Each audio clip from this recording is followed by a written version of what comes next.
الرحمن الرحیم الحمد للہ الذی نور قلوب العارفین بنور معرفتہ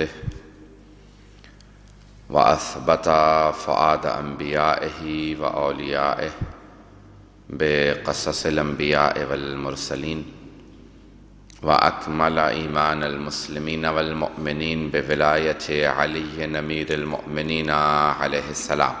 اللهم صل على محمد وآل محمد والصلاة والسلام والتحية والإكرام على أفضل الموجودات العبد المؤيد والرسول المسدد المصطفى الأمجد المحمود الأحمد أعني أبا القاسم محمد اللهم صل على محمد وآل محمد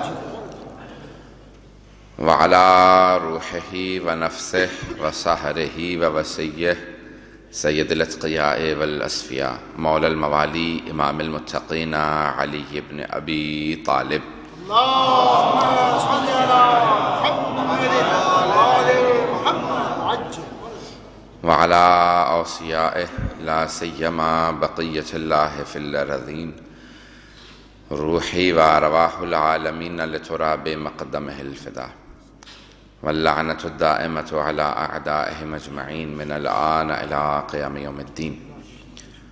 أما بعد فقد قال الله الحكيم في كتابه الكريم بسم الله الرحمن الرحيم لقد كان لكم في رسول الله أسوة حسنة لمن كان يرجو الله واليوم الآخر وذكر الله كثيرا صدق الله العلي العظيم. صلوات. اللهم صل على محمد وآل محمد عزیزان گرامی، جناب ختم مرتبت کی سیرت کے عنوان سے اس اشرۂ مجالس کی جو معروضات آپ کی خدمت میں پیش کر رہا ہوں، کل ہم نے جناب ختم مرتبت کے جسم مطہر سے متعلق، جسم مبارک سے متعلق معجزات کو پیش کیا تھا۔ سارے معجزات ہم نے پیش نہیں کیے، لیکن اس میں سے جو ہم نے اکثر معجزات تھے پیش کیے۔ عزیزان گرامی، مورخین نے بہت سے جناب ختم مرتبت کے بدن سے متعلق معجزات لکھے اور لکھا ہے کہ جہاں سے آپ گزرتے تھے 1 سے 2 دن تک لوگ جگہ کو سونگ کے بتا دیتے تھے کہ ختم مرتبت یہاں سے گزرے۔ 1 سے 2 دن تک وہاں پہ خوشبو باقی رہتی تھی، اور وہ خوشبو نہیں تھی کہ پیغمبر اسلام کو خوشبو لگاتے تھے، کوئی عطر تھا، کوئی مشک تھا، کوئی عنبر تھا، کوئی گلاب تھا، بلکہ آپ کے اپنے بدن مطہر کی خاص خوشبو تھی۔ تھوڑی سی توجہ کیجیے گا، بہت سے لوگ بڑے پیارے انداز سے سن رہے ہیں۔ اللہم صلی اللہ علیہ وسلم۔ تو ایک خاص خوشبو تھی آپ کے بدن مطہر کی تھی، یہ کسی خوشبو لگانے کی وجہ سے نہیں تھی، بلکہ خاص خوشبو جو آپ کے اپنے بدن کی تھی، حبیب خدا کے بدن کی خاص خوشبو تھی جو صرف انہی کے بدن سے آتی تھی۔ مشرکین و کفار بھی سونگ کے بتاتے تھے یہاں سے محمد گزرے ہوں گے۔ عزیزان گرامی، اسی لیے شب ہجرت جب وہ ایک کھوج لگانے والے کھوجی کو بلایا تھا تو وہ راہ چلتا ہوا پہنچا، کہا کہ اس جگہ سے وہی خوشبو آ رہی ہے جو ان کے بدن سے آتی ہے، تو اس نے بھی کھوج لگا کے اندازہ لگا کے بتا دیا تھا اسی غار کے آس پاس کہیں ہیں۔ تو عزیزان گرامی، اب یہ جملہ سمجھ میں آتا ہے حدیث قصہ کا کہ جب دونوں شہزادے تشریف لاتے ہیں تو فوراً کہتے ہیں انی اشم عندک رائحۃ طیبۃ کأنہا رائحۃ جد رسول اللہ۔ مادر گرامی، آپ کے پاس سے ویسی خوشبو آ رہی ہے جیسے نانا کے بدن سے آتی ہے۔ تو عزیزان گرامی، یہ دونوں نواسوں کو خوشبو سونگ کے بتانا کہ نانا کے بدن کی خوشبو آپ کے پاس سے آ رہی، کو خاص خوشبو تھی پیغمبر اسلام کے بدن مطہر کے اندر، کہ کافر و مشرک بھی کہتے تھے کہ یہ پیغمبر اسلام کے بدن کی خوشبو ہے۔ تو عزیزان گرامی، آپ کے بدن کی خاص خوشبو تھی۔ اب میں اس کی تفصیلات میں تو بہرحال مجھے عادت ہے کہ خطابت کے اندر نکات ہوتے ہیں تو میں یہاں کے ماحول کے ساتھ مسائل کو پیش کر رہا ہوں۔ عزیزان گرامی، بدن مطہر کی ایسی خوشبو تھی تو اب پیغمبر اسلام کی اوصیاء کی کیا شرائط ہونی چاہیے؟ حضرت امیر کو کیسا ہونا چاہیے کہ جو ان کی جگہ پہ آ رہے ہیں وہ کیسے ہوں گے؟ تو اب یہ بدن مطہر ہے پیغمبر اسلام کا۔ عزیزان گرامی، پیشانی ایسی ہے، دندان مبارک ایسے ہیں، ہاتھ کے اشارے سے درخت جھک جاتے ہیں۔ تو عزیزان گرامی، جس کا بدن ایسا ہو، جس کا جسم ایسا ہو کہ جسم سے نور آتا ہو، منہ مبارک ایسے ہوں، عزیزان گرامی، بیماروں کو اگر ایک معجزہ پیغمبر اسلام کا، بیماروں کو اگر اپنا لعاب دہن لگا دیتے تھے تو وہ شفا یاب ہو جاتے تھے۔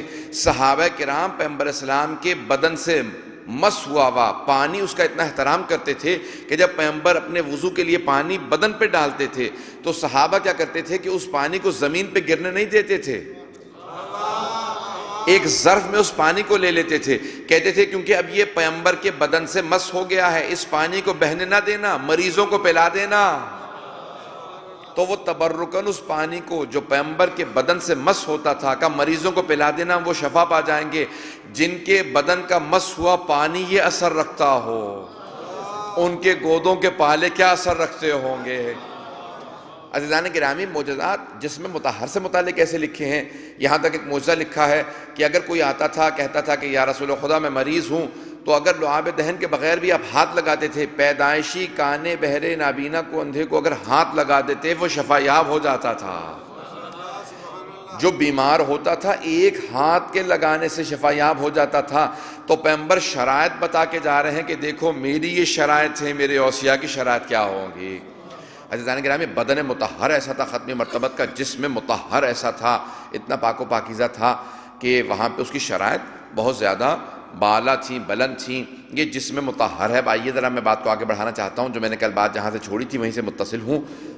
یہ جسم مطہر ہے پیغمبر اسلام کا، یہ بدن مطہر ہے حبیب خدا کا، جس کے لیے قرآن میں آیا ہے کہ انما یرید اللہ لیذھب عنکم الرجس اہل البیت ویطہرکم تطہیرا۔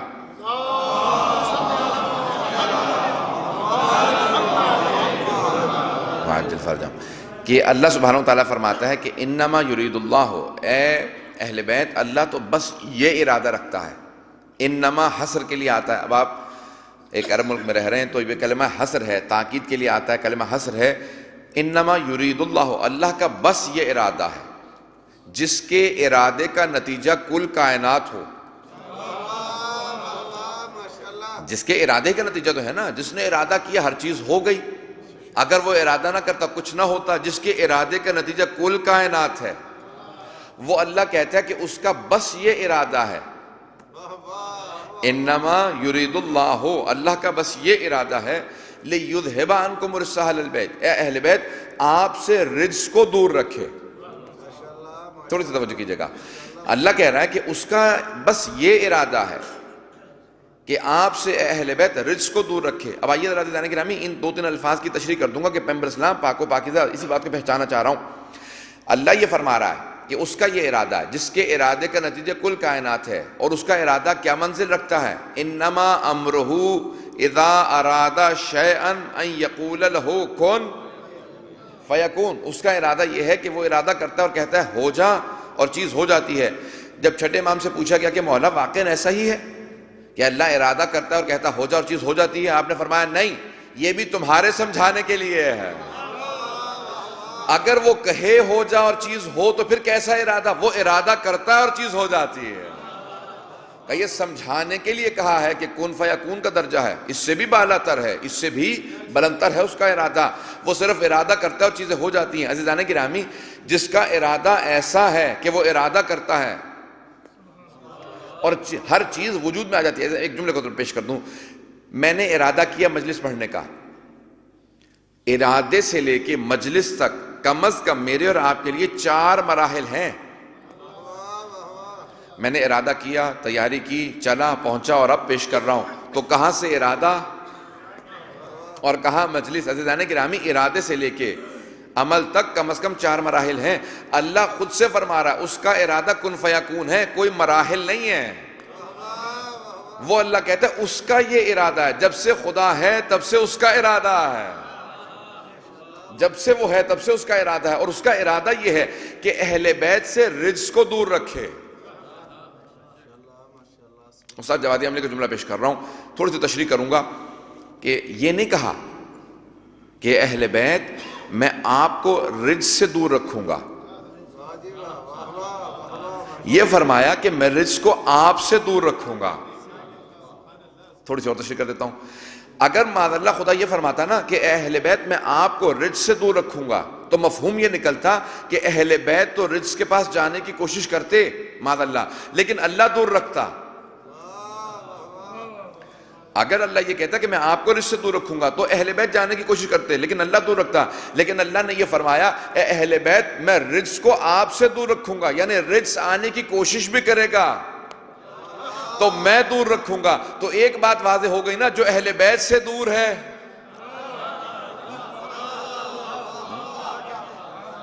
تو عزیزان گرامی جو اہل بیت سے دور، اللہ نے فرمایا ہے کہ میں ہر طرح کے رزق کو اہل بیت سے دور رکھوں گا. تو ہر طرح کا رزق اہل بیت سے دور ہے. لفظ رزق کا میں ترجمہ نہیں کر رہا ہوں، آئیں طرف اشارہ کروں گا، آگے بڑھ جاؤں گا. عزیزان گرامی رزق کیا چیز ہے؟ قرآن میں بہت سی آیات کے اندر لفظ رزق آیا ہے. انما الخمر والمیسر والانصاب والازلام رجس من عمل الشیطان. شراب، جوا، ازلام، انصاب یہ سب رجس ہیں، شیطان کے کام ہیں. تو اب ہر وہ چیز جو رجس ہے اللہ نے اہل بیت سے دور رکھا ہے اس چیز کو.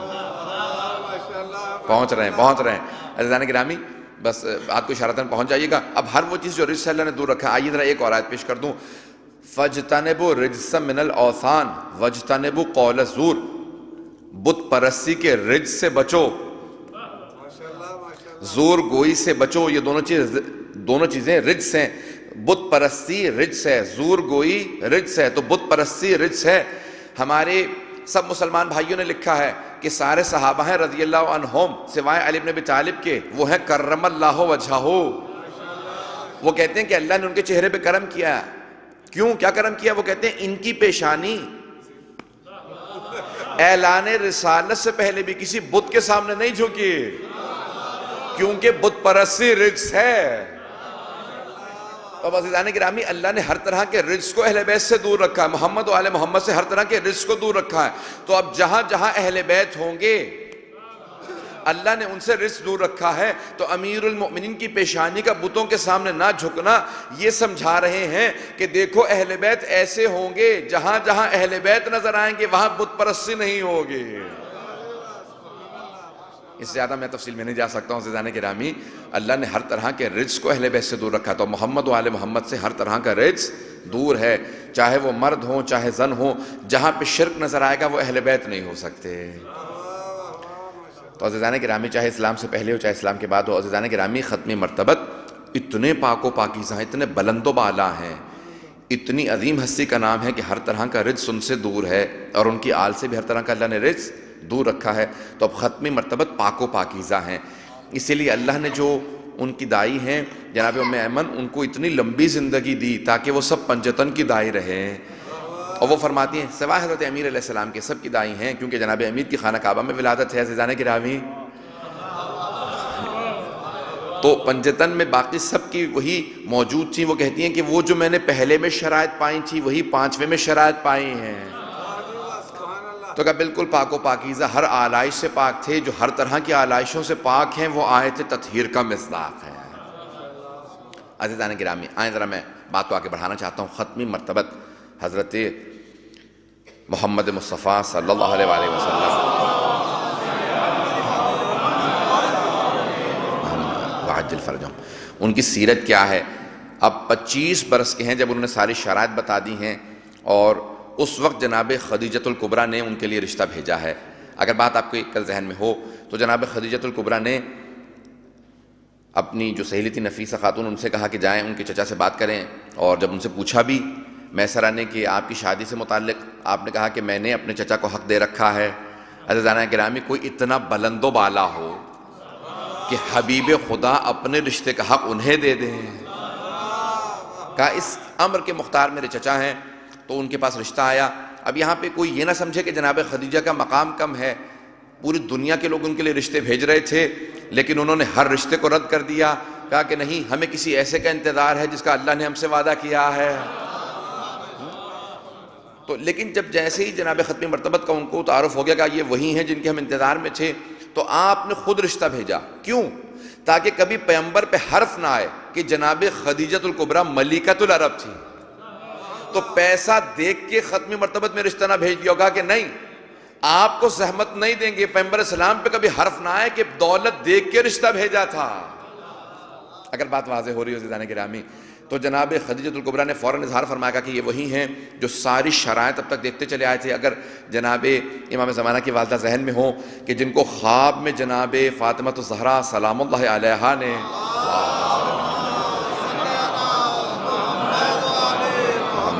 وعجل فرجہ. صرف اشارہ کر رہا ہوں کہ خواب میں آ کے جناب نرجس خاتون کو کہا تھا سلام اللہ علیہ کو کہ جب آپ خواب میں تشریف لائیں تو کہا کہ آپ کا یہ نور یا آپ کی ہیبت، آپ کا جلال، آپ کی عظمت، آپ کی عصمت، آپ جناب مریم ہیں؟ کہا نہیں، میں فاطمہ بنت محمد ہوں.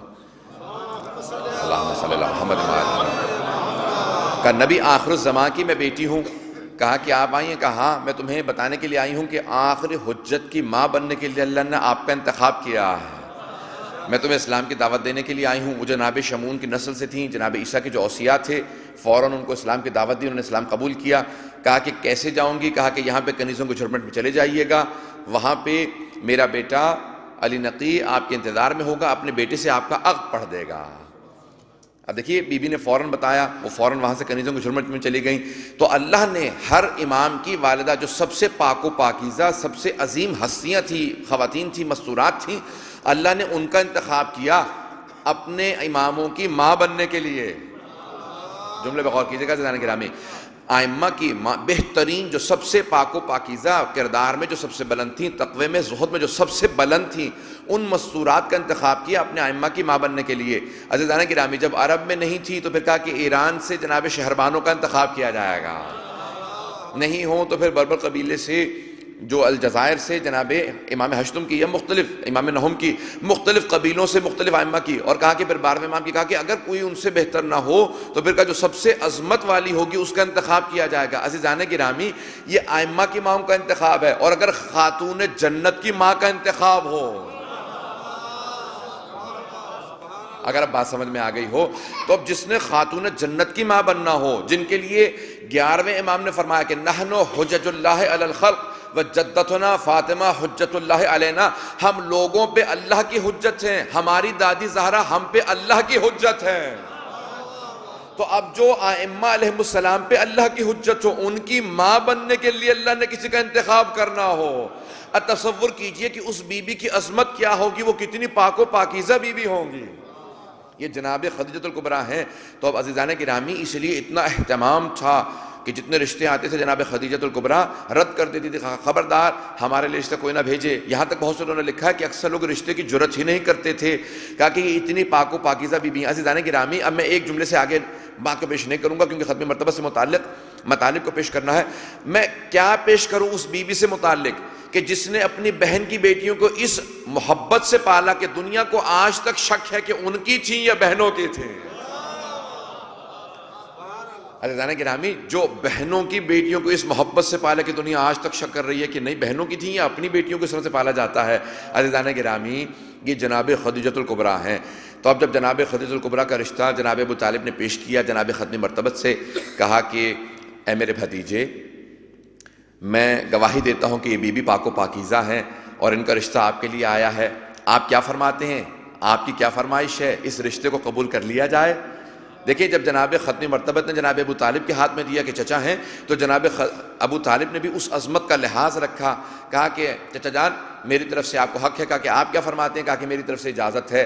اب عزیزان گرامی سب کے ذہنوں میں آ گیا ہوگا کہ خطبہ جناب ابو طالب نے پڑھا ہے اور اس کا پہلا جملہ کہا ہے کہ الحمدللہ رب العالمین. اب مجھے نہیں معلوم کہ آپ وحی الہی کا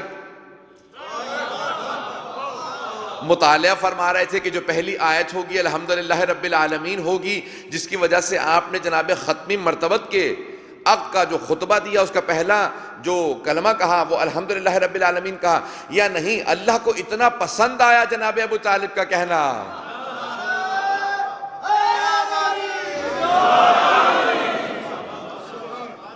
اب مجھے نہیں معلوم کہ انہوں نے مطالعہ کر لیا تھا یا خدا کو پسند آ گیا تھا کہ ابو طالب اب قرآن کی ابتدا ہی الحمدللہ رب العالمین سے ہوگی. تو عزیزان گرامی اب ختم مرتبت نے کیونکہ یتیمی دیکھی تھی اس لیے چچا کا بہت زیادہ احترام کرتے تھے. اب اسی لیے پیغمبر اسلام کی ایک روش یہ ہے، ایک سیرت یہ ہے کہ یتیم پروری کی جائے، یتیموں کا خیال رکھا جائے. آج دنیا میں کتنے یتیم ہو رہے ہیں، پوری دنیا میں یتیم ہیں. اللہ کا فیکم الایتام، امیر المومنین کی وصیت بھی ہے کہ یتیموں کا خاص خیال رکھنا. یہاں تک پیغمبر اسلام نے فرمایا کہ جو یتیموں کے سر پہ شفقت کا ہاتھ رکھے گا تو جتنے بال اس کے ہاتھوں کے نیچے آئیں گے اتنے گناہان کبیرہ و صغیرہ معاف ہو جائیں گے. اور آپ نے دوسرے مقام پہ فرمایا، خود پیغمبر اسلام نے فرمایا کہ کافل الیتیم کا ہاتھین معی فی الجنہ، انگلیوں کا اشارہ کر کے کہا کہ یتیم کی کفالت کرنے والا، یتیم کو پالنے والا میرے ساتھ جنت میں ایسے جائے گا جیسے یہ 2 انگلیاں ساتھ ساتھ رہا کرتی ہیں۔ عزیزان گرامی، جملے کو ضائع نہ ہونے دیجیے گا، سارے مجمع کی توجہ چاہوں گا ایک جملے کے لیے۔ عزیزان گرامی، پیغمبر فرما رہے ہیں ایک یتیم کا پالنے والا میرے ساتھ جنت میں ایسے جائے گا جیسے یہ 2 انگلیاں ساتھ میں رہا کرتی ہیں۔ عزیزان گرامی، سارے مجمع کی توجہ ہو، ایک عام یتیم کا پالنے والا رسول خدا کے ساتھ جنت میں ایسے جائے گا جیسے یہ 2 انگلیاں ساتھ میں رہتی ہیں۔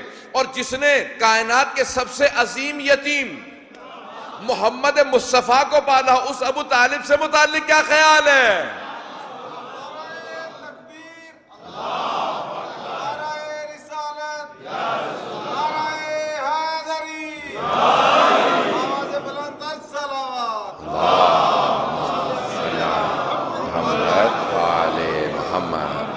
توجہ ہے نا عزیزان گرامی، کہ جس نے کائنات کے سب سے عظیم یتیم محمد مصطفیٰ صلی اللہ علیہ وسلم کو پالا ہو، ان جناب ابو طالب سے متعلق کیا خیال ہے؟ کہ پیغمبر فرما رہے ہیں میں عام یتیم کے پالنے والے کو اس طرح جنت میں لے جاؤں گا جیسے 2 انگلیاں ساتھ میں رہا کرتی ہیں، تو شاید یہ کسی خاص یتیم کے پالنے والے کی طرف اشارہ ہے۔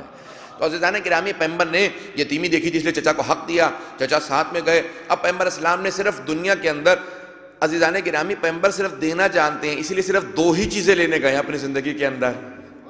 ایک جناب خدیجہ کو جب بیعہ کے گئے ہیں تو ان کے گھر سے اپنے گھر میں بیعہ کے لے کے آئے ہیں، یا پھر خانہ کعبہ سے جا کے علی کو لے کے آئے ہیں۔ تو عزیزان گرامی، باقی ہر چیز پیغمبر اسلام کو عطا ہوئی ہے۔ قرآن بھی آپ کے قلب مطہر پہ نازل ہوتا رہا۔ پیغمبر اسلام نے پوری زندگی کو اس طرح سے محیط رکھا ہے۔ اب جب رشتے کے لیے گئے ہیں، گئے، شادی ہوئی، اب ختم مرتبت نے پورا اہتمام کیا اور کہا کہ کس طرح سے استقبال کیا جاتا ہے، اور اسی مقام پہ اب بہرحال میں اشارہ نہیں کر سکتا کہ مکہ میں اس مکان کو کیا حال کیا گیا، کیسے وہ گرا دیا گیا، میں اس کی تفصیل مان نہیں جاؤں گا۔ عزیزان گرامی، اب وہاں جہاں پہ دعوت اسلام شروع ہوئی، جناب خدیجۃ الکبریٰ کا گھر تھا۔ پیغمبر اسلام نے اب 25 برس کے تھے جب شادی ہوئی جناب ختمی مرتبت کی۔ مورخین نے لکھا کہ 5 برس جناب ختمی مرتبت کی ہاں کوئی اولاد نہیں ہے۔ 30 برس کے ہوئے تو جناب امیر علیہ السلام کی ولادت ہوئی۔ آپ فوراً جناب ابو طالب کے پاس گئے کہ چچا جان، آپ نے مجھے پالا تھا، آپ علی کو مجھے دے دیجئے، میں علی کو پالنا چاہتا ہوں۔ کہا کہ اگر آپ نے کہا ہے تو یہ علی میں آپ کو دے رہا ہوں۔ اب اسی لیے جناب پیغمبر اسلام اور جناب خدیجۃ الکبریٰ کو بے انتہا عشق و محبت تھا جناب امیر سے، کیونکہ دونوں نے آغوش میں پالا تھا۔ عزیزانہ گرامی، اس وجہ سے جملے کو کہہ کے آگے بڑھ جاؤں گا کہ جناب فاطمہ بنت اسد سے سوال کیا تھا نا جب ختمی مرتبت نے اپنے آغوش میں لیا، کہا کہ چچی جان کیسا پایا؟ کہا کہ ہر چیز خوب ہے، اس بچے کا آنے سے پورا کا پورا کعبہ منور تھا، مجھے 3 دن کوئی تنہائی کا احساس نہیں ہوا کہ کیا کچھ مخلوقات نازل ہوتی رہیں اس بچے کی وجہ سے، میں نے وہ کچھ دیکھا اس بچے کی وجہ سے جو کبھی زندگی میں نہ دیکھا تھا۔ بھئی کیسے کیسے ملائکہ نازل ہوئے ہوں گے، حوران جنت نازل ہوئی ہوں گی، جناب آسیہ کا آنا، جناب مریم کا آنا روایت میں موجود ہے، تفصیل میں نہیں جاؤں گا۔ کہا لیکن ایک بات مجھے بار بار پریشان کرتی ہے۔ کہا کیا بات؟ کہا کہ 3 دن سے بچے نے آنکھیں نہیں کھولی ہیں، بس پیغمبر نے اپنی آغوش میں لیا، جیسے ہی آغوش میں لیا فوراً امیر نے آنکھیں کھول دیں۔ بس حضرت امیر کا آنکھیں کھولنا تھا کہ خصصتنی بالنظر خصصتک بالعلم، کہ یا علی آپ نے اپنی نگاہوں کے لیے مجھے مخصوص کیا، کہ آپ نے تب تک آنکھیں نہیں کھولی جب تک میری آغوش میں نہیں آ گئے، کہ وہ جو علم الہی ہے میں نے اس کے لیے آپ کو مخصوص کر دیا، کہ اب دنیا میں جو بھی علم چاہے گا علی آپ کے پاس آئے گا، کہ آپ باب مدینۃ العلم ہیں۔ عزیزان گرامی، اب جب 30 برس کے ہوئے تو حضرت امیر علیہ السلام جناب ختمی مرتبت اپنے گھر میں لے کے آئے، اور 5 برس تک جناب امیر علیہ السلام کو آپ نے پالا۔ اب عزیزان گرامی، جناب ابو طالب جناب ختم مرتبت، اب یہ سب کے سب حضرت امیر کے اب 35 برس کے ہوئے تو مورخین لکھتے ہیں کہ 35 سے 40 سال، اعلان رسالت 40 برس کے سن میں کیا ہے، اس سے پہلے اللہ نے اجازت نہیں دی تھی۔ کیوں؟ کیونکہ کہا کہ اے میرے حبیب، ہر نبی کو ہم نے معجزات دے کے بھیجا ہے، اور وہ معجزات ان کے زمانے کی ضرورتوں کے مطابق تھے۔ توجہ کیجیے گا کہ جس زمانے کی جیسی ضرورت تھی ہم نے ویسا معجزہ دیا ہے۔ صرف اشارہ کر رہا ہوں، جناب موسیٰ کے زمانے میں کا جادو کا زور تھا، سحر کا زور تھا، قرآن میں لفظ سحر آیا تو کہا کہ سحر کا زور تھا، اس لیے ہم نے موسیٰ کو 2 معجزات دیے۔ ایک ید بیضاء، اپنی جیب میں ہاتھ ڈالتے تھے نکالتے تھے اس میں سے نور نکلتا تھا، دوسرا عصا تھا جب وہ زمین پہ ڈالتے تھے وہ اشدہا میں تبدیل ہو جاتا تھا۔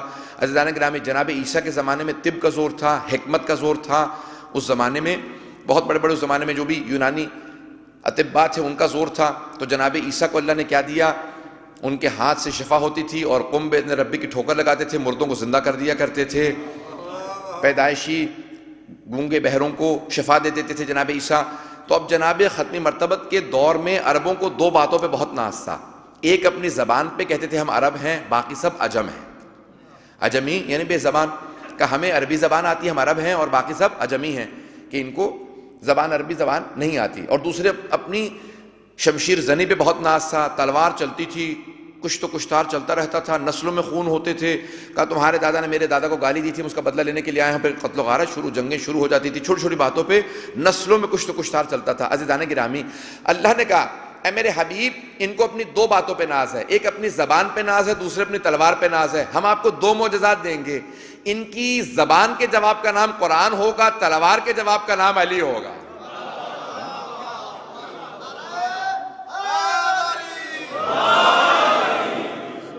دونوں چیزوں کا جواب ہوگا۔ تو اب عزیزان گرامی جب 40 برس کے ہوئے تو اب بہت سے لوگ اعتراض کرتے ہیں۔ میرا موضوع سیرت نبی ذہن میں رکھیے گا، یہاں پہ جناب امیر سے متعلق جملہ پیش کرنا ضروری تھا، نہایت ضروری۔ بہت سے غیر مسلمان، کیونکہ میں عیسائی ملک میں رہتا ہوں، لندن میں، وہاں پہ اکثر ہوتا رہتا ہمارے ساتھ، وہ کہتے ہیں کہ تم مانتے ہو تمہارے قرآن میں آیا ہے کہ جناب عیسیٰ گہوارے میں تھے جب انہوں نے کہا کہ انی عبداللہ آتانی الکتاب وجعلنی نبیا، کہ انہوں نے گہوارے سے کلام کیا، کہا کہ میں اللہ کا بندہ ہوں، اللہ نے مجھے نبی بنا کے بھیجا، مجھے کتاب دی ہے۔ کہا ہاں، تو کہا کہ تمہارے نبی نے 40 برس کے سن میں اعلان رسالت کیا تھا، تو پھر افضل کون ہے تمہارے لحاظ سے؟ ہم نے کہا کہ دیکھو دو باتیں ہیں یہاں پہ، ایک پہلا جواب یہ کہ ان کے پہلے وصی نے آغوش میں آتے ہی کہا کہ یا رسول خدا اگر آپ کہیں تو توریت سناتا ہوں، آپ کہیں زبور سناتا ہوں، آپ کہیں انجیل سناتا ہوں، اور اگر آپ اجازت دے قرآن سناتا ہوں۔ اور آپ نے توریت سنائی، زبور، انجیل، جب تینوں کتابیں سنا دی تو خود ختمی مرتبت نے کہا کہ یا علی اگر وہ انبیاء جن پہ یہ کتابیں نازل ہوئی ہیں یہاں موجود ہوتے، موسیٰ، داؤد، عیسیٰ، تو وہ تینوں گواہی دیتے کہ آپ ان کی کتابیں ان سے بہتر جانتے ہیں۔ پھر آپ نے کہا کہ یا رسول خدا اجازت دیجئے قرآن کی تلاوت کروں، تو مورخین نے لکھا کہ سورہ مؤمنون کی تلاوت کی۔ میں نے بہت سوچا کہ سورہ مؤمنون ہی کی تلاوت کیوں کی، بسم اللہ الرحمن الرحیم، قد افلح المؤمنون، بے شک کہ مومن ہی فلاح پانے والے ہیں۔ تو مولا جواب دیں گے کیونکہ میں امیر المؤمنین ہوں، اسی لیے میں نے مومنوں کی کامیابی کی گواہی دی ہے۔ اب عزیزان گرامی پہلا جواب تو یہ ہے اس بات کا کہ اگر کوئی اعتراض کرے کہ جناب عیسیٰ نے گہوارے میں قرات کی اور ادعا کیا، دعویٰ کیا کہ میں نبی ہوں، تو ختمی مرتبت کے پہلے وصی نے جواب دے دیا کہ خبردار، وہ 16 دن کے تھے، میں 3 دن کا ہوں، کہ پیغمبر اسلام پہ کوئی حرف نہ آئے، کبھی کوئی یہ نہ کہے کہ یہ کم ہیں، وہ زیادہ تھے۔ کہ دوسرے کہ جب حفاظت کا وہ اس لیے آئے تھے کہ ان کو کسی عصمت کی گواہی دینی تھی، اپنی ماں کی عصمت کی گواہی دینی تھی، کہ اس لیے اللہ نے ان کو اس وقت اور کہا کہ اللہ نے مجھے بھیجا۔ اب جناب امیر کو کیا کیا اللہ نے؟ کہا کہ میرے حبیب آپ اعلان رسالت تب کیجئے گا جب علی کے مضبوط آپ کے دفاع کے لیے آ جائیں۔ یہاں پہ جملے پہ غور کیجئے گا، نہج البلاغہ میں حضرت امیر سے سوال کیا کسی نے، کہا کہ یا علی پیغمبر اسلام نے پوری زندگی سوائے جنگ حنین کے تلوار نہیں اٹھائی، کبھی جنگ نہیں کی، کبھی تلوار نہیں چلائی، صرف جنگ حنین میں تلوار چلائی ہے، اور وہ بھی اس لیے کیونکہ جان کا بچانا واجب ہے۔ پیغمبر اسلام نے خود سے حکم دیا کہ جان کا بچانا واجب ہے، اور وہاں پہ پیغمبر اسلام اکیلے رہ سے صرف 7 افراد تھے، پوری گھاٹی تھی، حضرت امیر کبھی آگے کبھی پیچھے سب کو دیکھ رہے تھے، پہاڑوں سے حملہ ہونے لگا، منافقین اور یہودی مل گئے تھے، وہ حملہ کر رہے تھے، تو پیغمبر نے کہا کہ جان کا بچانا واجب ہے، اس لیے پروردگارا میں تلوار اٹھا رہا ہوں۔ پیغمبر نے پھر دفاع کیا، اور جب تلوار چلائی تو سب بھاگنے لگے۔ عزیزان گرامی جب حضرت امیر سے سوال کیا کہ یا علی کیا بات ہے پیغمبر نے پوری زندگی تلوار کیوں نہیں اٹھائی، کہا تم نے قرآن نہیں پڑھا؟ کہ سورہ انبیاء کے آخر میں اللہ نے آیت نازل کی ہے، وَمَا أَرْسَلْنَاكَ إِلَّا رَحْمَةً لِّلْعَالَمِينَ، ہم نے آپ کو عالمین کے لیے رحمت بنا کے بھیجا ہے۔ کہ رحمت کا تقاضا یہ ہے کہ تلوار نہ چلے۔ کہ یا علی پھر آپ نے تلوار کیوں چلائے؟ کہ وہ رحمت الہی تھے، میں جلال الہی ہوں۔ تو عزیزان گرامی آپ نے فرمایا، کہا کہ میں نے اس لیے پوری زندگی پیغمبر اسلام کا دفاع کیا۔ کہ جب اللہ نے حکم دے دیا کہ اب حبیب اعلان کر دیجئے، اب علی 9 برس کے ہو گئے ہیں، 10 برس کے ہو گئے، اب آپ کی حفاظت کے لیے علی ہیں، تو اب علی امیر المؤمنین موجود تھے، تو اس لیے اعلان رسالت تب کیا۔ تاخیر سے پیغمبر میں کمی نہیں تھی، معاشرے میں کمی تھی۔ معاشرے میں امیر المؤمنین کی کمی تھی. جب امیر المؤمنین آ گئے، کہا کہ ان کے مضبوط بازو حفاظت کریں گے، تو عزیزان گرامی اب کہا کہ اعلان رسالت کر دیجیے، علی موجود ہیں آپ کی حفاظت کے لیے. عزیزان گرامی اس لیے پیغمبر اسلام پہ کوئی حرف نہیں ہے کہ اعلان رسالت متاخر ہوئی ہے. ایک اور جملہ کہتا چلوں، آج امام زمانہ علیہ الصلوۃ والسلام میں کوئی کمی نہیں ہے. محمد وقت تو ہے بھی، سب لوگوں کی توجہ ہے میرے ساتھ. عزیزان گرامی آج صاحب الزمان علیہ السلام میں کوئی کمی نہیں ہے، کمی ہم میں ہے. جب ہم لوگ تیار ہو جائیں گے تو آپ ظہور کریں گے. امام میں کوئی کمی نہیں ہے، کمی پیروکاروں میں ہے. جیسے ہی پیروکار تیار ہو جائیں گے تو امام ظہور کر جائیں گے. جب ہم لوگ مضبوط ہو جائیں گے، جب ہم اس قابل ہو جائیں گے کہ امام کی حفاظت کریں، امام کے لیے چلیں، کیونکہ امام اپنے لیے نہیں آتے ہیں، لوگوں کے لیے آتے ہیں. اب اس کی تفصیل میں نہیں جا سکتا کہ انبیاء اور ائمہ کو اللہ لوگوں کے لیے بھیجتا ہے. ان کی ضروریات لوگوں سے وابستہ نہیں ہوتی، لوگوں کی ضروریات ان سے وابستہ ہوتی. لوگ ان کے محتاج ہوتے ہیں، ان کی ہدایت کے محتاج ہوتے ہیں، ان کی ہر چیز کے محتاج ہوتے ہیں. عزیزان گرامی وقت نہیں ہے تو اب جناب ختم مرتبت میں جو جملے پیش کر رہا تھا کہ 35 برس سے 40 برس کے ہیں تو اعلان رسالت کیا. مورخین نے یہ لکھا ہے کہ جب 35 برس کے ہوئے، 35 سے لے کے 40 برس، ان 5 برسوں میں پیغمبر اسلام کے یہاں 3 بیٹیاں ہوئیں. مورخین یہ کہتے ہیں. اب میں آپ سے صرف سوال کرتا ہوں کہ ان 5 برسوں میں 3 بیٹیاں ہوئیں، پیدا ہوئیں، جوان ہوئیں، ان کی شادیاں ہوئیں. پتہ نہیں بات واضح ہو گیا کہ نہیں ہوئی؟ عزیزان گرامی 3 بیٹیوں کا پیدا ہونا، جوان ہونا، شادیاں ہونا ممکن نہیں ان 5 سالوں میں. بس ایک بات واضح ہوگی کہ یہ ان 5 سالوں میں بیٹیاں پیدا نہیں ہوئی ہیں، یہ کفالت رسول خدا میں آئے ہیں.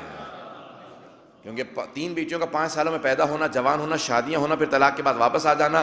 اب یہ سارا مورخین نے جو بحث کا پورا مسئلہ بحث کیا، میں نے اس کو آپ کے سامنے خلاصتاً اشارتاً پیش کر دیا ہے کہ ان 5 برسوں میں 3 بیٹیاں کفالت میں آئی ہیں، ان کی شادیاں ہوئی ہیں، اور پھر جو کچھ ہوا ہے وہ تفصیل سب کے ذہنوں کے اندر موجود ہے.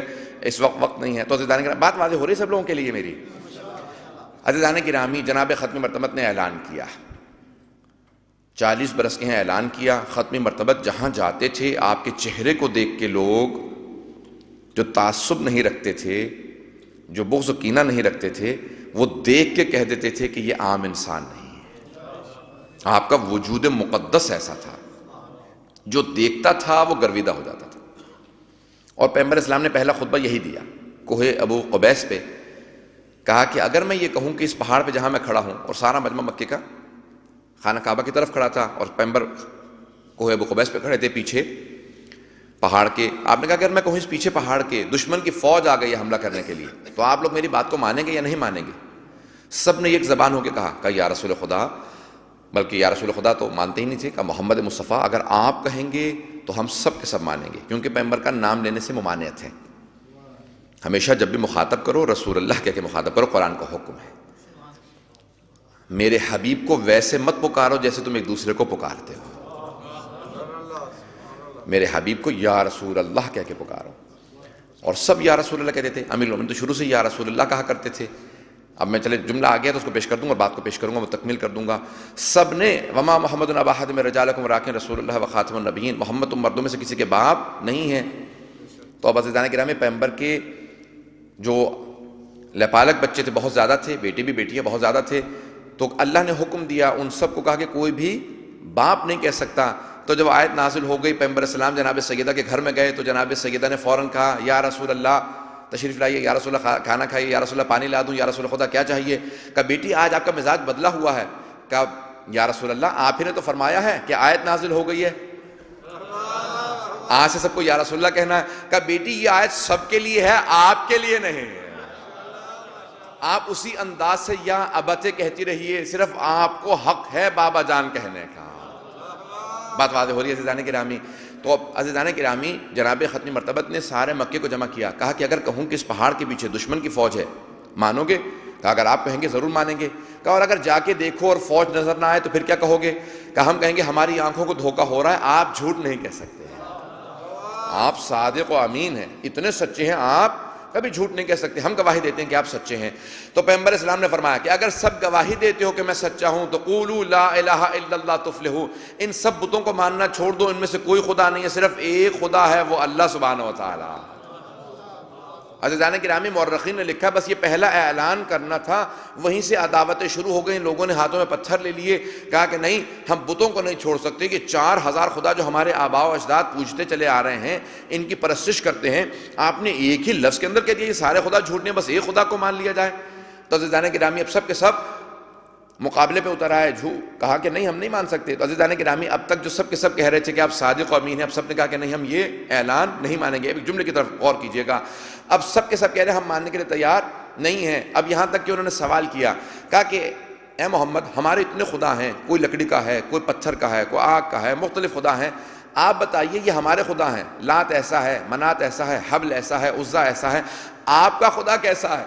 تو فوراً اللہ نے کہا کہ اے حبیب قل هو اللہ احد اللہ الصمد لم یلد ولم یولد ولم یکن لہ کفوا احد۔ اے میرے حبیب کہہ دیجئے کہ وہ اللہ قل هو اللہ احد، وہ اللہ۔ کیوں؟ اب یہاں پہ ہوا سمجھ میں آیا کہ کیوں کہا اللہ نے؟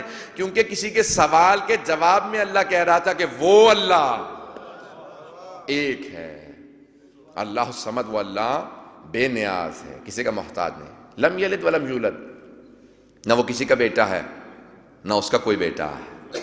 تو اب وہ جو کہہ رہے تھے کہ کوئی اللہ کا بیٹا ہے ان کی نفی ہو رہی تھی، اور وہ جو کہہ رہے تھے کہ اللہ کسی کا بیٹا ہو سکتا ہے، اگر اللہ نے ہمیں بنایا تو اللہ کو کس نے بنایا ہے؟ وَلَمْ يَكُنْ لَهُ كُفُوًا أَحَدٌ، اس کا کوئی ہمسر نہیں۔ عزیزان گرامی ختمی مرتبت ایک ایک چیز کا جواب دیتے چلے جا رہے تھے، تاریخ رقم ہوتی چلی جا رہی تھی۔ عزیزان گرامی 25 برس کے سن میں جناب ختمی مرتبت نے شادی کی جناب خدیجہ سے، اور 52 برس کے تھے جب جناب خدیجہ کا وصال ہوا، اور پھر ختمی مرتبت مدینے آ گئے۔ اب بہت سے جو مستشرق ہیں، یعنی جو اورینٹلسٹ ہیں، جو مغربی محققین ہیں، اسلام پہ تحقیق کرنے والے ہیں، وہ ایک تہمت لگانے کی کوشش کرتے ہیں ختمی مرتبت پہ۔ وہ کہتے ہیں کہ پیغمبر اسلام نے شادیاں بہت زیادہ کی تھیں، تو اس کا مطلب ہے معاذ اللہ وہ شادیاں بہت زیادہ کرنا چاہتے تھے اور ان کا رجحان خواتین کی طرف تھا۔ عزیزان گرامی جو بھی خواتین کی طرف رجحان رکھتا ہے وہ جوانی میں ایسا ہوتا ہے، پتہ نہیں بات واضح ہے یا نہیں ہے۔ پیغمبر اسلام کا 25 برس سے 52 برس یعنی 27 سال ایک ہی جناب خدیجہ کے ساتھ رہنا، جو 3 برس آپ سے سن میں زیادہ تھیں، اپنی زندگی انہی کے ساتھ گزارنا، اور پھر ان کے وصال کے بعد پوری زندگی انہیں یاد کرنا، اس بات کی علامت ہے کہ پیغمبر عصمت کبریٰ پہ فائز ہے۔ احترام ممبر میں پیغمبر اسلام کے احترام میں زیادہ کھل کے اس کو پیش نہیں کر سکتا، لیکن بات واضح ہو رہی ہے عزیزان گرامی کہ جتنے بھی شادیوں کے شوقین ہوتے ہیں جوانیوں میں زیادہ شادیاں کیا کرتے ہیں، پیغمبر اسلام کا بڑھاپے میں شادیاں کرنا، اور اس زمانے کے حساب سے بڑھاپے میں شادیاں کرنا، اور پھر بار بار صرف بیواؤں سے، اور جتنی بھی جو شہداء کی ازواج تھیں اور جو طلاق یافتہ تھی انہی سے شادی کرنا، ان کو سہارے کے لیے شادی کرنا، تو یہ پیغمبر اسلام کا اور مختلف قبیلوں سے ازواج سے شادی کرنا اس بات کی علامت ہے کہ پیغمبر ان میں رجحان نہیں رکھتے تھے بلکہ اپنے دین کی ترویج کا رجحان رکھتے تھے۔ عزیزان گرامی ان سارے مسائل کو تفصیل سے نہیں پیش کر سکتا، لیکن یہ پیغمبر اسلام کی عظمت ہے، ان کی عصمت ہے کہ پوری زندگی انہوں نے مکے کی زندگی کو دیکھیے، مدینے کی زندگی دیکھیے۔ مکے میں بڑی سختیاں آئی ہیں، آئیں ذرا صرف ایک واقعے کو پیش کروں گا، سننا پسند فرمائیں گے عزیزان گرامی؟ مجمع کی توجہ ہے نا میرے ساتھ؟ مجھے سیرت جناب ختمی مرتبت کو، اب پیغمبر اسلام نے اعلان رسالت کر دیا اور تبلیغات کھل کے شروع ہو گئی۔ پہلے تو صرف محدود تھی تبلیغ، امیر المومنین نے کہا ہے نا کہ ابھی کسی کو پتہ ہی نہیں تھا کہ اسلام آنے والا ہے۔ ختمی مرتبت جب خانہ کعبہ میں نماز پڑھتے تھے تو میں ان کے ساتھ کھڑا ہو کے نماز پڑھتا تھا، جب کوئی جانتا ہی نہیں تھا کہ نماز ابھی واجب ہوگی، مدینے میں جا کے واجب ہوگی۔ کہ ہم صرف 3 افراد ہوتے تھے، آگے جناب ختمی مرتبت ہوتے تھے، ساتھ میں کھڑا ہوتا تھا، پیچھے جناب خدیجہ ہوتی تھی ختمی مرتبت کے۔ کہ ہم صرف 3 افراد نماز پڑھتے تھے، جناب ابو طالب ہمیشہ حفاظت کے لیے کھڑے رہتے تھے، بار بار کہتے تھے جعفر علی کو دیکھا کرو، عقیل علی کو دیکھا کرو، کس طرح سے میرے محمد کی حفاظت کرتے، میرے بھتیجے کے ساتھ ساتھ رہتے ہیں۔ یہ ابھی نماز واجب ہی نہیں ہے، دنیا جانتی نہیں۔ مولا فرماتے ہیں کہ ہم اس وقت صرف افراد وہ تھے کہ جو پوری دنیا کے اندر اس طرح سے اہتمام کرتے تھے۔ عزیزان گرامی اب ایک مرتبہ اعلان رسالت ہو گیا، میں صرف 2 واقعات کو جلدی لے کر پیش کر سکوں تو انشاءاللہ بات تاکہ وقت کے اندر تمام ہو جائے۔ ایک تو خود جناب ختمی مرتبت کا وہاں پہ اعلان رسالت کر دینا، اور پھر تبلیغ سے متعلق آخر میں پیش کروں گا، اور جب پھر اس کے بعد دعوت ذوالعشیرہ سب کے ذہنوں میں ہے کہ جناب ابو طالب سے آپ نے آ کے فرمایا، کہا کہ چچا جان وَأَنذِرْ عَشِيرَتَكَ الْأَقْرَبِينَ، قرآن کی آیت آ گئی ہے، اپنے قرابت داروں کو اسلام کی دعوت دیجئے، تو آپ کھانے کا اہتمام کیجئے۔ جناب ابو طالب نے ایک بزغالہ، ایک چھوٹے سے بھیڑ کی ران کو تیار کیا اور کھانے کے لیے سارے کے سارے جو عزیز سے رشتہ دار تھے سب کو دعوت دی. وہ سردار تھے، بڑے بڑے سردار. سب نے آنے کے بعد کہا ابو طالب تم نے ہماری توہین کی ہے. اتنے بڑے بڑے سرداروں کو دعوت دے کے جو پورا پورا بکرا کھانے والے ہیں، ایک ران رکھی ہے. اب جملہ سنیے گا جناب ابو طالب کا، ان کی عظمت کو پیش کرنا چاہتا ہوں. تو کہا کہ ابو طالب اتنے بڑے قبیلے کو دعوت دینے کے بعد صرف ایک گوشت کی ران رکھی ہے، ایک بھیڑ کی. تو آپ نے فرمایا، کہا کہ خبردار، اس ران کو میرے بھتیجے محمد مصطفیٰ کا ہاتھ لگ چکا ہے. کہ اب اس میں اتنی برکت ہے، جتنی تم میں طاقت ہے کھا لو، اس کے باوجود بھی میں وعدہ کرتا ہوں یہ ختم نہیں ہوگی.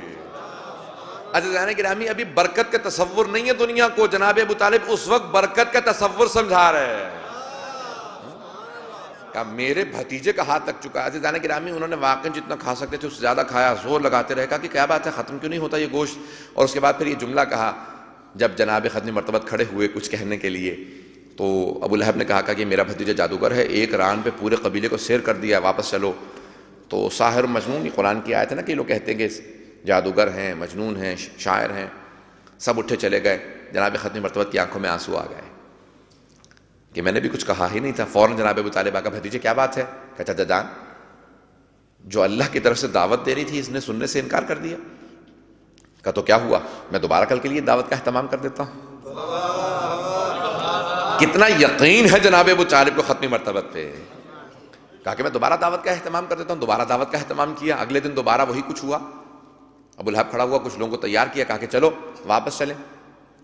اب تیسرے دن دوبارہ جب جناب ابو طالب نے اہتمام کیا، اب جناب ابو طالب خود آ کے قریب میں بیٹھ گئے. کہا کہ قم یا سیدی و مولائی. توجہ توجہ توجہ، ترجمے کی ضرورت نہ ہو. اب ایک مرتبہ جناب ابو طالب جب قریب میں آ کے بیٹھے تھے نا، اور ابو لہب کھڑا ہوا، تو جناب ابو طالب نے اس بڑھاپے کے اندر ابو لہب کے گریبان میں ہاتھ ڈالا، اسے زور سے پکڑ کے بٹھا دیا. عزیزان گرامی، علم نفسیات کے حساب سے انسان کے ایک وقت میں دو احساسات نہیں ہو سکتے. اگر غضب میں ہے تو خوش نہیں ہو سکتا، خوش ہے تو غضب میں نہیں ہو سکتا. جناب ابو طالب نے سید بطحا تھے، ابو لہب کو بٹھایا، ایک مرتبہ غضب کی نگاہوں سے دیکھا. کہا خبردار، جب تک میرا بھتیجا اپنی بات کو تمام نہ کر لے جانے کی اجازت نہیں ہے.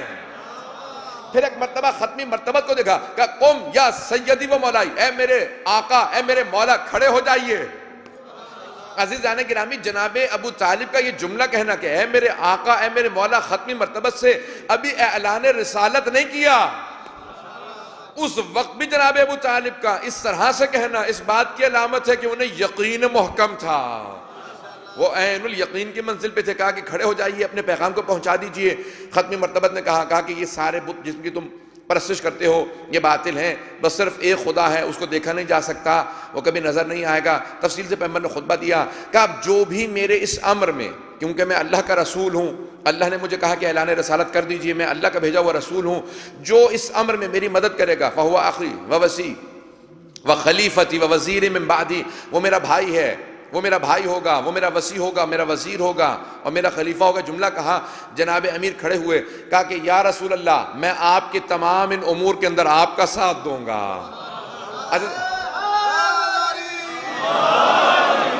عزیزان گرامی، وہاں پہ فوراً ابو لہب کھڑا ہوا اور کہا ابو طالب، اب تک تو تم اپنے بھتیجے کی اطاعت کرتے تھے، اب اپنے بیٹے کی اطاعت شروع کر دو. اس بات کی علامت ہے یہ جملہ کہنا، ابو لہب کا یہ جملہ جناب ابو طالب سے کہنا کہ اب اپنے بیٹے کی بھی اطاعت شروع کر دو. کہ وہ سب مانتے تھے کہ جناب ابو طالب رسول خدا کی اطاعت کرتے ہیں. کہ اب تک تو صرف بھتیجے کی اطاعت کرتے تھے، اب بیٹے کی بھی اطاعت کرو، کیونکہ انہوں نے کہہ دیا جو بھی میرے اس امر میں میرا ساتھ دے گا وہ میرا بھائی ہوگا، میرا وزیر ہوگا، میرا وصی ہوگا. کہا کہ مجھے اس بات میں کوئی آر نہیں ہے، جو وہ کہیں گے ہر بات کو مانوں گا. قبیلہ اٹھا چلے گئے. وہی صرف جناب ابو طالب، جناب خدیجہ، جناب فاطمہ بنت اسد، جناب امیر، وہ چند افراد، جناب جعفر طیار، ان کی زوجہ، وہ چند افراد رہ گئے جنہوں نے ایمان قبول کیا. عزیزان گرامی، اب جب ختمی مرتبت باہر گئے گھر سے تو کچھ بچوں نے جناب ختمی مرتبت کو پتھر مارنا شروع کر دیے. اب جب پیغمبر گھر آئے تو دیکھا جناب ابو طالب نے کہ پیشانی سے خون بہہ رہا ہے، پورے جسم پہ کپڑے آلودہ ہیں، پورے جسم پہ پتھروں کے نشان ہیں، جگہ جگہ پہ لوگوں نے، بچوں نے پتھر مار رکھے تھے. کہا بھتیجے کیا بات ہے؟ کہا چچا جان کچھ نہیں. کہا کبھی آپ نے آج تک مجھ سے بات نہیں چھپائی. جو بھی بات ہے مجھ سے کھل کے بیان کیجئے۔ کہتا جان قریش کے سرداروں نے اپنے بچوں کو بھیج دیا، وہ جہاں سے میں گزرتا ہوں راستے میں کھڑے رہتے ہیں اور پتھر مارتے رہتے ہیں اور آوازیں دیتے رہتے ہیں، ہاذا مجنون، یہ مجنون ہے، یہ دیوانہ ہے معاذ اللہ، اور پتھر مارتے رہتے ہیں۔ جناب ابو طالب نے فوراً رسول خدا کا ہاتھ پکڑا کر میرے ساتھ چلیے، بازو پکڑ کے لے کے آ رہے ہیں۔ جو رسالت کا بازو پکڑ کے چلے اسے ابو طالب کہتے ہیں۔ فوراً ہاتھ پکڑا کر میرے ساتھ آئے۔ اب وہ قریش کے سارے سردار تھے، عتبہ، شیبہ، ابو لہب وغیرہ سب بیٹھے ہوئے تھے، ابو جہل سب تھے۔ کہا کہ اے عتبہ، تمہارے بچوں نے میرے بھتیجے کو پتھر مارے ہیں، اپنے بچوں کو روکو۔ کہا ابو طالب بچوں کا معاملہ ہے، بچوں میں رہنے دو۔ بس یہ جملہ سننا تھا۔ جناب ابو طالب نے کہا ٹھیک ہے، پھر میرے گھر میں بھی ایک بچہ ہے۔ فوراً جناب ابو طالب واپس آئے، کہا کہ علی کل سے اپنے بھائی محمد کے ساتھ جانا اور کوئی پتھر انہیں لگنے نہ دینا، بس یہ جملہ کہنا تھا۔ حضرت امیر نے فوراً کہا بابا جان میں آپ سے وعدہ کرتا ہوں میں ان کے دشمنوں کی ہڈیاں توڑ دوں گا۔ بس یہ جملہ کہنا تھا۔ جناب ابو طالب مطمئن ہو گئے، کہا کہ بس بھتیجے مجھے یقین ہے علی آپ کے ساتھ ہیں۔ اب اگلے دن سے ایک بچہ سامنے چل رہا تھا، جو پتھر آتا تھا وہ سینے پہ لیتا تھا، جس بچے کے ہاتھ میں ہاتھ ڈال دیتا تھا، کبھی ہاتھ توڑتا تھا کبھی سر توڑتا تھا۔ اب ہر بچے کے سر ہاتھ پاؤں ٹوٹے ہوئے تھے۔ وہ سب بچے گھروں کو گئے، اپنے ماں باپ سے جا کے شکوہ کیا، کہا کس نے مارا ہے؟ کہا علی نے مارا ہے۔ اب ہر گھر میں علی علی ہو رہا تھا، سارے جمع ہوئے۔ کہا کیا ہوا؟ کہا میرے بیٹے کو علی بن ابی طالب نے مارا، ابو طالب کے بیٹے علی نے مارا۔ کہا تیرے بیٹے کو؟ کہا علی نے مارا۔ کہا اس کے بیٹے کو؟ علی نے۔ اب سارے سردار جمع ہوئے، قریش کے لوگوں کو جمع کیا، کہا چلو ابو طالب کے گھر چلتے ہیں۔ جناب ابو طالب کے گھر آئے، کہا ابو طالب تمہارے بیٹے علی نے ہمارے بچوں کو مارا ہے، میں سادہ زبان میں کہوں ہمارے کھلونوں کو توڑ دیا۔ جناب ابو طالب نے کہا دیکھو بچوں کا معاملہ ہے، بچوں میں رہنے دو۔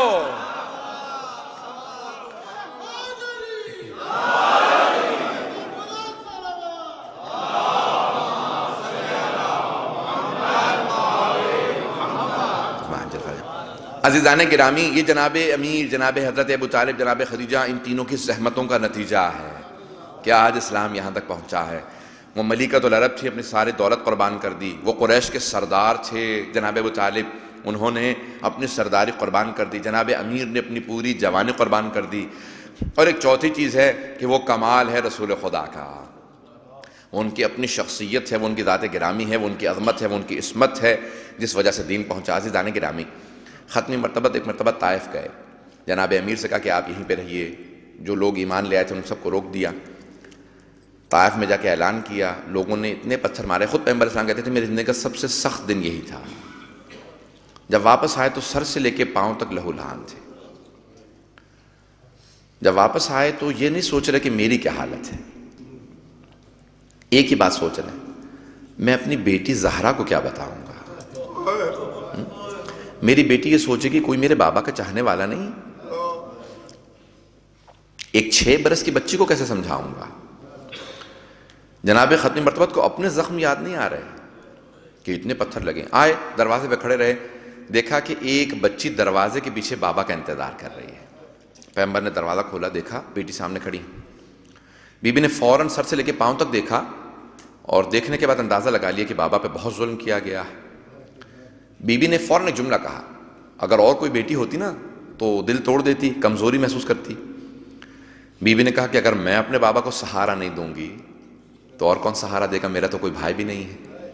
تو بی بی نے فوراً کہا بابا جان محسوس ہوتا ہے آپ بہت تھک ہار کے گھر آئے، آئیے میں آپ کا ہاتھ منہ دھلا دیتی ہوں۔ فوراً جلدی سے بی بی گئیں، پانی لے کے آئیں۔ کہا بابا جان آپ کے چہرے پہ خاک لگی ہوئی ہے، بابا کسی نے پتھر مارے ہیں، آئیے بابا جان یہ گرد آلود اپنے چہرے سے اتار دیجیے۔ پیغمبر نے پانی لیا، چہرے پہ ڈالنا شروع کیا۔ ایک مرتبہ جناب سیدہ کو دیکھا، کہا پورے دن کی خستگی دور ہو گئی۔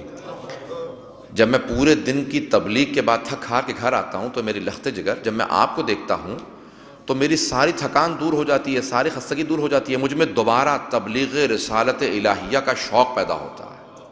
یہ جملہ پیغمبر صلی اللہ علیہ وسلم سے پیش کرنا چاہتا تھا۔ پیغمبر فرماتے ہیں، کہا کہ میں پورے دن کی میری خستگی دور ہو جاتی ہے، جب آپ کو دیکھتا ہوں تو مجھ میں دوبارہ تبلیغ رسالت الہیہ کا شوق پیدا ہوتا ہے۔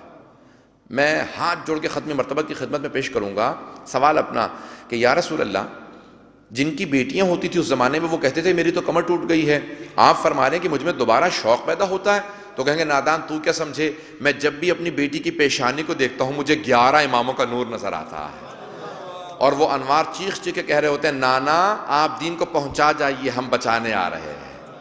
کبھی کسی حسن مجتبیٰ کا نور نظر آتا ہے، کبھی کسی حسین کا نور نظر آتا ہے، کبھی سجاد کا، کبھی باقر کا، یہ سب انوار مجھے بار بار کہتے ہیں نانا پہنچانا آپ کا کام ہے، بچانا ہمارا کام۔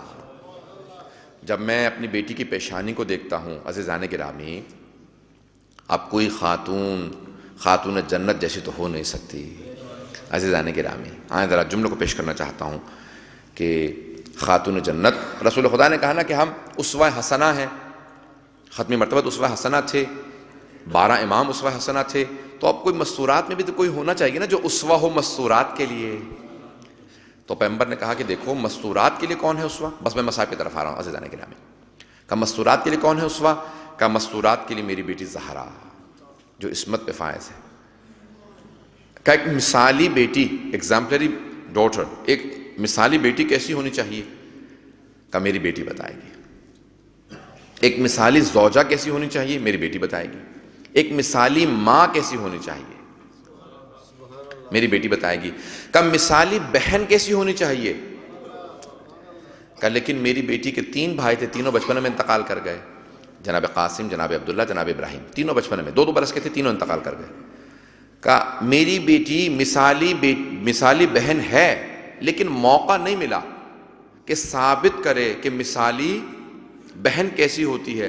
تو اب کیا کیا جناب سیدہ نے، بیوی نے کہا کہ دیکھو میں ایک ایسی بیٹی کی تربیت کر کے جاؤں گی جو پوری دنیا کو سمجھائے گی کہ اگر میری ماں مثالی بہن ہوتی تو کیسی ہوتی۔ تو اب مثالی بہن جناب زینب کبریٰ ہے۔ اب میں پیش کروں آپ کے سامنے مصاحب جناب زینب کبریٰ کی میں، عزیزان گرامی مثالی بہن، اس لیے جناب زینب کبریٰ کو ثانی زہرا بھی کہا جاتا ہے نا، کہ جو دوسری زہرا، کیسے؟ کیونکہ مثالی بہن کیسی ہوتی ہے۔ عزیزان گرامی روایت کے الفاظ ہیں کہ خود گریز ہے مداحی میں فارسی کی مسائل مقتل کی کتاب ہے، اس میں لکھا ہے کہ جناب سیدہ نے خود آ کے جناب ختم مرتبہ سے کہا کہ بابا یہ بچی عجیب بچی ہے بابا، جب بھی میرا بیٹا حسین گہوارے کے قریب جاتا ہے رونا بند کر دیتی ہے، اور جیسے ہی حسین دور جاتا ہے گہوارے سے رونا شروع کر دیتی ہے۔ ابھی گہوارے میں ہے بی بی، کہا گہوارے میں اس کا یہ عالم ہے۔ دونوں جناب ختمی مرتبہ اور جناب سیدہ بیٹھ کے رونے لگے۔ ختمی مرتبہ نے کہا بیٹی یہی ام المصائب ہے، جسے ختمی مرتبت نے ام المصائب کہا۔ آپ سوچیں کتنے مصائب ہوں گے اس بی بی کے، تھوڑے سے اگر میں تفصیل سے پیش کروں آپ کے سامنے، چلے میں وقت کے اندر تمام کرنے کی کوشش کروں گا۔ عزیزان گرامی میں درخواست کروں گا آج ہر آدمی ایک مرتبہ تصور ضرور کرے کہ ام المصائب کن مصائب سے گزرے ہے۔ دنیا برداشت نہیں کر سکتی وہ مصائب جو بی بی نے دیکھے ہیں۔ عزیزان گرامی اب جناب زینب کبریٰ ہیں، بالکل ابتدا سے جو پنجتن کی آغوش میں پلی ہیں وہ زینب کبریٰ ہے۔ کبھی جناب ختم مرتبت کی آغوش میں ہیں، کبھی امیر کی، حضرت امیر کی، کبھی جناب سیدہ کی۔ اور آپ نے دیکھا ہے نا چھوٹے بہن بھائی کیا کرتے ہیں، اپنے ماں باپ سے ضد کرتے ہیں کچھ دیر کے لیے اس بچی کو مجھے دے دیجئے۔ کبھی امام حسن کہتے تھے اماں کچھ دیر کے لیے مجھے پکڑا دیجئے زینب کو، کبھی امام حسین کہتے تھے اماں کچھ دیر کے لیے مجھے تھما دیجئے۔ جس کو پنجتن نے پالنے کی خواہش کی ہو وہ زینب ہے۔ عزیزان گرامی جناب زینب کبریٰ کی عظمتیں بہت زیادہ ہیں۔ اب بچپنے سے جوانی میں آئی ہیں، جب عقد پڑھنے لگے امیر المؤمنین تو کہا کہ بابا میری ایک شرط ہے، عبداللہ سے کہہ دیجئے گا جب میرا بھائی حسین کربلا جائے گا بابا میں بھائی کے ساتھ جاؤں گی۔ جناب امیر نے جناب عبداللہ سے شرط کو پیش کیا کہ چچا جان جو بھی شرائط ہیں مجھے قبول ہیں، بس بھی ایسے جانے گرامی سارے مصائب چھوڑتے ہوئے تیزی سے آگے بڑھ رہا ہوں۔ جب جناب سید الشہداء نے اعلان کیا کہ ہم کل 28 رجب کو عراق چلے جائیں گے تو فوراً جناب سیدہ نے جناب عبداللہ سے کہا کہ اے عبداللہ آپ کو یاد ہے میں نے شرط رکھی تھی؟ کہ زینب مجھے یاد ہے۔ کہ عبداللہ میں اپنے بھائی کو ایک دن نہ دیکھوں تو میں زندہ نہیں رہ سکتی، اپنے بھائی کو دیکھتی ہوں میرا خون بڑھ جاتا ہے، اگر ایک دن میرا بھائی اگر میری آنکھوں سے اوجھل ہو جائے تو مجھ سے وہ دن گزارنا مشکل ہو جاتا ہے۔ ہر روز چہرے کی زیارت کرنے کے لیے آیا کرتی تھی گھر پہ واپس۔ عزیزان گرامی اب جملوں کو پیش کروں گا آپ کے سامنے کہ جب سفر میں ساتھ چلے تو جناب زینب کبریٰ جس دن تیار ہو رہی تھی، سب تیاریاں کی جا رہی تھیں کہ آج اماریاں لگا دی جائیں، جناب عباس نے سب اماریاں لگائیں، پردے کا اہتمام کیا۔ عبداللہ ابن سنان کوفی کہتا کہ میں خود دیکھنے کے لیے گیا کہ کیسے اہتمام ہو رہا ہے، سید الشہداء مدینہ چھوڑ کے جا رہے ہیں، کہ خود سید الشہداء مسند بچھائے بیٹھے ہوئے تھے، اور اماریاں ایک ایک مرتبہ آ کے رکتی تھی، ناقہ جو اونٹنیاں تھیں ان کو بٹھایا جاتا تھا، اور ایک ایک کر کے آواز دیتی تھی، ایک کنیز اندر سے آواز دیتی تھی، یہاں سے جناب عباس آواز دیتے تھے۔ کنیز کہتی تھی کہ امام حسن مجتبیٰ کی بیوہ ام فروا آ رہی ہیں، جناب عباس نے آواز دی کہ قاسم آگے بڑھو، ماں کو سوار کرا دو۔ اتنے میں ایک مرتبہ اندر سے آواز دی، کہا کہ علی اکبر کی ماں ام لیلہ آ رہی ہیں، کہ علی اکبر آگے بڑھو، ماں کو ناقہ پہ سوار کرا دو۔ ایک ایک کر کے بیویاں آتی رہیں، اتنے میں آواز آئی کہ علی کی بیٹی ام کلثوم آ رہی ہیں۔ جملہ سننا تھا، فوراً جناب عباس آگے بڑھے، جناب علی اکبر، جناب قاسم سب آگے بڑھے، جوانان بنی ہاشم، کسی نے کہا اماں، کسی نے کہا پھوپھی اماں، کسی نے کہا بہن، سب نے اہتمام کیا۔ ایک مرتبہ کسی نے اپنا زانو زمین پہ رکھا، کسی نے بازو تھاما، جناب ام کلثوم کو اونٹنی پہ سوار کرا دیا۔ اتنے میں کسی کنیز نے آواز دی، کہا کہ علی کی بیٹی زینب کبریٰ آ رہی ہیں۔ خود سید الشہداء اپنی مسند سے کھڑے ہو گئے۔ عبداللہ ابن سنان کوفی کہتا کہ میں نے دیکھا خود حسین آگے بڑھے، جناب عباس آگے بڑھے، کہ 18 جوانان بنی ہاشم آگے بڑھ گئے، جناب اون محمد ہے، جناب علی اکبر ہے، جناب قاسم ہے، جناب عبداللہ کا سب کے سب آگے بڑھ گئے، یہ جوانان بنی ہاشم۔ ایک مرتبہ آواز دی، جناب عباس نے کہا کہ بی بی آپ کو میں سوار کرا دوں اونٹنی پہ؟ کہا کہ نہیں بھیا عباس، آج آپ نے کہا علی اکبر آگے بڑھیے، کہا نہیں آج علی اکبر نہیں سوار کرائے گا، کہا قاسم، کہا نہیں، کہا اون محمد، کا نہیں، امام حسین خود آگے بڑھے، کہا کہ بہن میں آپ کو سوار کرا دوں ناقہ پہ؟ کہا بھیا مجھے معاف کرنا لیکن میں آج آپ سے بھی سوار نہیں ہونا چاہتی۔ کہا بہن کس سے سوار ہونا چاہتی ہے ناقہ پہ؟ کہا بھیا مجھے آج وہ اونٹنی پہ سوار کرائے جو 11 محرم کو مجھے سوار کرائے گا۔ ایک مرتبہ آواز دی، کہا اے میرے بیٹے سجاد تشریف لائیے۔ ایک مرتبہ امام سجاد آگے بڑھے، کہا پھوپھی اماں میں آپ کو سوار کراؤں گا، اجرکم اللہ۔ اگر میں تھوڑا سا وقت زیادہ لوں گا، تھوڑی سی توجہ کیجیے گا مصاحب کی طرف۔ بس بھئی یہ 28 رجب تھا، سارے مصاحب چھوڑتا ہوا بڑھ رہا ہوں آگے۔ اب ایک مرتبہ 11 محرم کا دن نکلا، راوی کہتا ہے جیسے ایک ٹوٹی ہوئی تسبیح کے دانے بکھر جاتے ہیں، ساری بیویاں میدان کربلا میں بکھر گئیں۔ کوئی کسی لاشے پہ چلی گئی، کوئی کسی لاشے پہ چلی گئی، کوئی جناب قاسم کے لاشے کنارے کھڑی تھی، کوئی جناب علی اکبر کے لاشے کو دیکھ کے رو رہی تھی، سب بیویاں چلی گئی، لیکن 2 بیویاں کسی لاشے پہ نہیں گئیں۔ وہ 2 بیویاں صرف امام حسین کے لاشے پہ کھڑی رہیں۔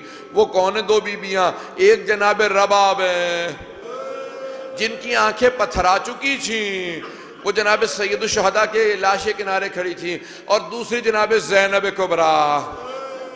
راوی کہتا ہے میں نے دیکھا بی بی جناب زینب نے امام حسین کا طواف شروع کر دیا، طواف کرتی جاتی تھی، روتی جاتی تھی، پھر ایک رو کے جملہ کہا۔ امام سجاد نے جب پوچھا پھوپھی اماں کیا کر رہی ہیں؟ کہا بیٹا سجاد میں نے پورے لاشے کا طواف کر کے دیکھ لیا، ایک نگینے کے برابر جگہ نہیں کہ میں بوسہ دے سکوں۔ کہا سجاد میرا جی کرتا تھا میں اماں کی طرف سے حسین کے جسم کو چوموں، کہ لیکن ایک نگینے کے برابر جگہ نہیں ہے، اتنے زخم بدن پہ۔ اجرکم اللہ۔ بس بھی میں نے تمام کر دیا۔ بی بی نے ہاتھوں کو تو اب کیسے بلند کیا ہوگا؟ ایک جملہ کہا جناب زینب کبریٰ نے، کہا پروردگار اللہم تقبل منا ھذا القربان، پروردگار ہم پنجتن کی آخری قربانی ہم نے حسین تیری بارگاہ میں دے دیا۔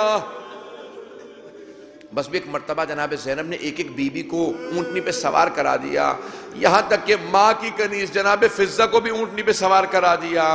آخر میں تڑپ کے کچھ دیر کھڑی رہیں، امام سجاد کو دیکھا، پھر دیکھا گلے میں طوق ہے، ہاتھوں میں زنجیریں ہیں، پاؤں میں بیڑیاں ہیں۔ پھر ایک مرتبہ فرات کا رخ کیا، کہو میرے بھیا عباس آج تم بہت یاد آ رہے ہو۔ امام سجاد تڑپے کا پھوپھی اماں میں آپ کو سوار کراؤں گا۔ امام نے اپنے زنجیروں کو سنبھالا، اٹھے آگے چلے۔ ایک مرتبہ جناب زینب کبریٰ کو ناقہ پہ سوار کرایا، جب خود امام سوار ہوئے جیسے ہی چلنے لگے نہ جانے کیا دیکھا جناب زینب کبریٰ نے، اپنے آپ کو پشت ناقہ سے گرا دیا۔ امام سجاد نے کہا پھوپھی اماں یہ کیا کیا آپ نے؟ کہا بیٹا یہ کیا حالت بنا رکھی ہے، آپ کے چہرے کی رنگت سفید پڑ گئی ہے، لگتا ہے جسم میں خون باقی نہیں رہا۔ کہا پھوپھی اماں کوئی غیرت مند بیٹا جوان جہان ہو اس حالت میں اپنے باپ کو نہ دیکھے جس حالت میں میں نے دیکھا ہے۔ میرے بابا کا لاشا تپتی ریت پہ پڑا ہے۔ اجرکم اللہ اجرکم اللہ۔ بس بھئی 2-4 منٹ کی 5 منٹ کی زحمت دوں گا زیادہ سے زیادہ اور آپ کو۔ کہا پھوپھی اماں اس حالت میں کوئی بیٹا نہ دیکھے جس حالت میں میں نے اپنے بابا کو دیکھا ہے۔ بہت تڑپ کے رو رہے تھے امام سجاد۔ کہا بیٹا سجاد اپنے آپ کو سنبھالو، اب ایک ہی تو ہمارا سہارا ہے، ایک ہی تو ہمارا وارث ہے، وہ آپ ہیں، آپ ہمت کیجئے چلے۔ بس بھئی میں نے تمام کر دیا، سنیں گے جملوں کو۔ ایک مرتبہ شام پہنچے، بس شام سے رہائی کا ملنا تھا۔ جناب زینب جب کربلا سے جا رہی تھی نا تو بیٹوں کے لاشوں کو دیکھا لیکن گریہ نہیں کیا۔